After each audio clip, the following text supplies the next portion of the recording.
Well, anytime you get into a rivalry game, it's heated. Things are going to happen. I just told our guys, if something stupid happens, don't retaliate. And you seen there earlier, unfortunately, one of their players is a loose ball. If Brandon Berry gets his hand on that ball, a lot of times you ain't going to get it from him. And kid threw an elbow at him. He didn't retaliate, which I was proud of him. You just hate to see stuff like that happen, and just, why can't we just play hard and physical and give them a good showing instead of, having to eject somebody. But, hats off to Kinsey. They play hard. They kept scrapping. They dive on the floor for loose balls. That's the thing about Tim. Anytime that they play for him, they're going to play hard. And that's what I told our guys. It's a hostile environment. The gym is going to be hot. So the good thing is, though, I thought Cam Morganson played well in the starting spot for David Sloan tonight. David didn't play because, he's been sick and he missed school yesterday. So he should be ready to go on Friday. But other than that, I was proud of him. I thought our bench played well. I thought we sit down and guard for 3 quarters. I thought we did very well, and that's our forte. If we sit down and get stops, they can't get in their zone. Then we can run. So Quentin got a little frustrated there in the beginning, but I thought he caught on towards the end of the game. I always tell him, you can't play like you're up 30. You got to play like you're down 30. If you want to be considered one of the best in the state and have this title of one of the best, like Scott County, like Ballard, like Trinity, and I told him when I coached in Louisville for that many years, if you don't play like you're down 30, that lead ain't gonna last very long. So it's instilling them playing hard.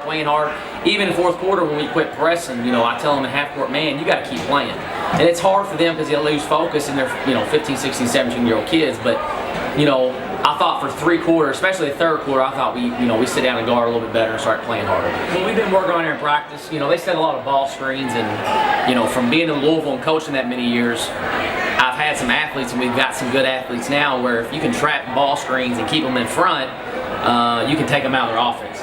And that's what we did tonight. Even with guys off the bench, they did a great job of shooting gaps and then, getting off to the weak side and then rotating. But I was proud of them. That's something we've been working on because they set a lot of ball screens, and we wanted to take them out of their offense.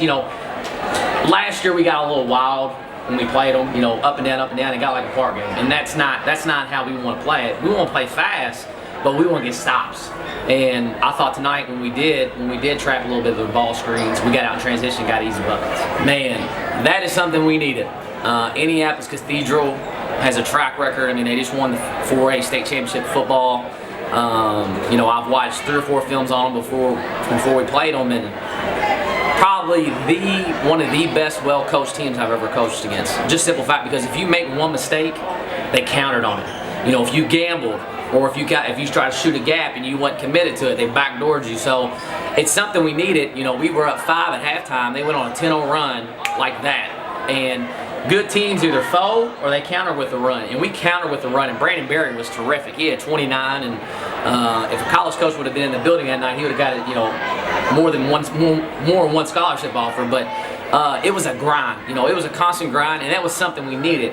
Last year's team, I don't know if they could have won on the road like that early, and that's a tough atmosphere. We played in the 3rd or 4th biggest high school gym in the country, especially after playing E-Town on the road, so your legs are a little bit gone. They hated me that morning because we did ice baths, hot tub, ice baths, but they got to realize we got a long season. But that was something that we needed early. Just simple fact, it was a grind the whole game, and we were able to grind it out at the end and get stops. Well, I think somebody told me the other day, this is the first time in like 9 years they won't have a fudge on their team. So, I've actually got a couple films on them. We'll get to work tomorrow and watch film and look at them. I always know they're going to be well coached. He's just like Tim Davis. He's a good coach. They're going to run their stuff. They're going to handle the ball well. They're going to be a great passing team. So, it'll be a great rivalry game. It'll be packed.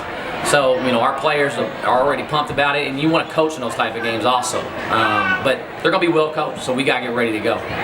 Well, you've got to give him confidence, first of all, and then you got to utilize him. He came from a team that was extremely talented, but at the same time, he's 6th, 7th option. He comes down here, we develop a little bit more skill. Next thing you know, you're like, well, where's this kid been at?